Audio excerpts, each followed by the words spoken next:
সরকারি চাকরির merit list প্রকাশিত হয়েছে। যারা যারা মেরিট লিস্টে স্থান পেয়েছে সবাইকে কংগ্রেস অভিনন্দন জানাচ্ছি।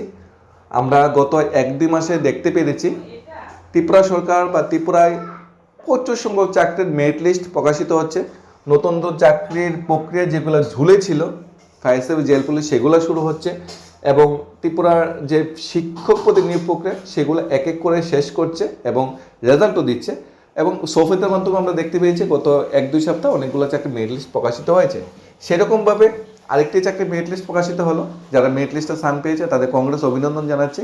এখানে তাদের একাগ্রতা, তাদের পরিশ্রম, তাদের রিটেন পাওয়ার, তাদের পড়াশোনা সেই স্থানটা তাদের অর্জন করতে সহায়তা করেছে।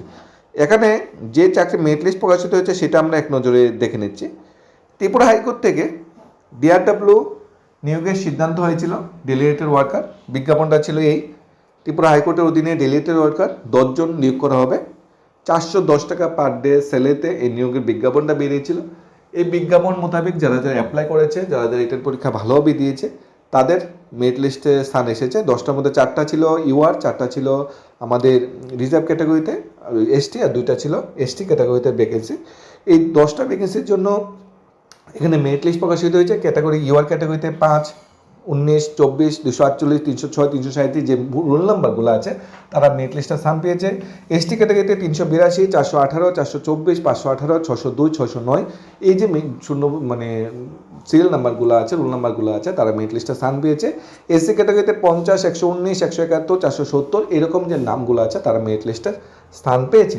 এখন রিটেন এক্সাম তো ক্লিয়ার হয়েছে। রিটেন এক্সামের পর নেক্সট কী থাকে? নেক্সট থাকে আমাদের বাইবা। সেই বাইবার ডেটও কিন্তু বেরিয়ে গেছে।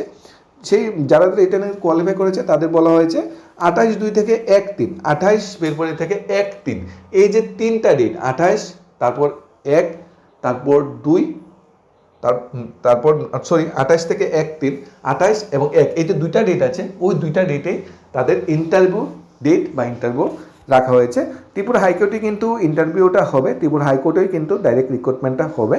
এখানে বিশদ জানার জন্য রিক্রুটমেন্ট অনলাইন সেল যেটা আছে 16/2/2026 যেটা আছে সেদিন থেকে লগ ইন করে তারা অনলাইন যে ডিটেলসটা সেটা তারা পেয়ে যাবে। এখানে নোটিফিকেশন যেটা বেরিয়েছিল, চাকরি অ্যাডভার্টাইজমেন্ট যেটা বেরিয়েছিল সেটা বেরিয়েছিল 28 ফেব্রুয়ারি 2025। সেই 25-এ নিয়োগ বিজ্ঞাপন মূলে সবাই অ্যাপ্লাই করেছিল এবং সবাই রিটেন এক্সাম ক্লিয়ার করার পর এই মেরিট লিস্টে স্থান পেয়েছে।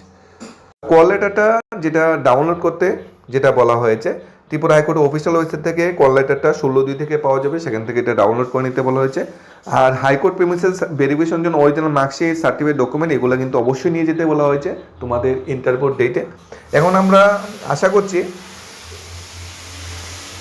অন্যান্য চাকরি প্রসেসগুলো যেগুলো আটকে আছে বা ঝুলে আছে বা প্রসেসিং আছে সেগুলো খুব শীঘ্রই কমপ্লিট হবে এবং রাজ্য সরকারের উদার নীতি, বেকার কল্যাণ নীতির উপর ভিত্তি করে কিছু অ্যাটলিস্ট নতুন চাকরি বিজ্ঞাপন বেরোবে, পুরানো চাকরি প্রসেসগুলো শেষ করবে। আর কত 2022-এর চাকরি প্রসেস, আর কত বেকার চাকরির সময় আমরা ওয়েট করবো? সপ্তাহের একটা লিমিট আছে, সেই লিমিটটা যাতে খুব তাড়াতাড়ি শীঘ্রই শেষ হয় এবং নতুন কিছু রিক্রুটমেন্ট প্রসেস শুরু হোক। কারণ অনেকদিন হয়ে গেছে গ্রুপ সি, গ্রুপ ডি পদে কোনো নতুন নিয়োগ হচ্ছে না, ত্রিপুরা পুলিশে কোনো নতুন নিয়োগ হচ্ছে না। ওই 2-3 বছর আগে শূন্যপদ মন্ত্রিসভা সিদ্ধান্ত নিয়ে বসে আছে নিয়োগ হবে, বা 3-4 বছর আগে মন্ত্রিসভা সিদ্ধান্ত হয়েছিল, অ্যাডভার্টাইজমেন্ট দিয়েছে, এখনো নিয়োগ কমপ্লিট হয়নি। সেগুলো কমপ্লিট করে অ্যাটলিস্ট জনকল্যাণে বেকার চাকরি যে ভাই বোনদের জন্য রাজ্য সরকার একটা দৃষ্টান্ত স্থাপন করুক। হ্যাঁ, স্পেশালিস্ট চাকরি মেরিট লিস্ট নাও, তোমরা চাকরি নাও। পুলিশ কনস্টেবল আমরা বলেছি 918 জন নিয়োগ করবে, 918 পোস্টে ভ্যাকেন্সি বেরিয়ে গেছে। এসআই 218 ভ্যাকেন্সি বেরিয়েছে, ফরেস্ট গার্ডে ভ্যাকেন্সি বেরিয়ে গেছে, fire service, jail police complete, নতুন করে আবার ফায়ার সার্ভিস, জেল পুলিশ বিজ্ঞাপন। দেখো 2021-22 সালে যারা পুলিশ কনস্টেবল পদের জন্য যারা ফিল আপ করেছিল এরপর আর কোনো কনস্টেবল পদে নিয়োগ হয়নি। তাহলে গত 4 বছরে প্রচুর সংখ্যক বেকার চাকরি হচ্ছে ভাই বোন আছে যারা বয়স পেরিয়ে গেছে, তারা কোনোদিন কনস্টেবল, ফায়ার সার্ভিস, জেল পুলিশে চাকরি দিতেই পারবে না, কারণ তাদের সেই বয়সটুকু নেই। তাহলে প্রতি 1-2 বছর 2 বছর অন্তর অন্তর আরক্ষা দপ্তরে কিন্তু নিয়োগগুলো চালু রাখা দরকার। কারণ এই প্রক্রিয়াগুলি লেট হলে কিন্তু অনেক বেকার চাকরি ভাই বোনদের জীবন থেকে কিন্তু মূল্যবান বয়সটুকু হারিয়ে যায়, কারণ ওই চাকরিতে তারা অংশগ্রহণ করতে পারবে না। ইভেন যারা 2021 সালে যারা পুলিশ কনস্টেবলের পদের জন্য যারা ফর্ম ফিল আপ করেছিল, এখানে যাদের 17 বছর ছিল তারা তো ফিল আপ করতে পারেনি। তাহলে 2022 থেকে 2026 তাদের বয়স হয়ে গেছে 21। 1-2 বছর যদি নিয়োগ প্রক্রিয়া, নতুন কনস্টেবল নিয়োগ প্রক্রিয়া না শুরু হয়, তাদের বয়স 23-24 পার হয়ে যাবে। তাহলে তারা পুলিশ কনস্টেবল চাকরি ইন্টারভিউ দিতেই পারবে না বা ফর্ম ফিল আপ করতেই পারবে না, কারণ একবার ফিল আপ করেছিল তখন বয়স হয়নি, দ্বিতীয়বার যখন ফিল আপ করতে আসলো তখন বয়সে পেরিয়ে গেছে। সেরকম ফায়ার সার্ভিস, জেল পুলিশের ক্ষেত্রে সেম, স্পেশালাইজের ক্ষেত্রে সেম। তাই রাজ্য সরকার এটলিস্ট এই নিয়োগ প্রক্রিয়াগুলো কিছু কিছু মানে অন্তর শুরু করার দরকার, বা শেষ মানে যাতে রাজ্য সরকার বেকার চাকরি ভাইবোন যারা আছে, যারা রাজ্য সরকারকে জয়ী করেছে, 14 স্লোগানে যারা একত্রিত হয়েছে, তারা এটলিস্ট মানে কিছু বেনিফিট বা ডাউট পাবে।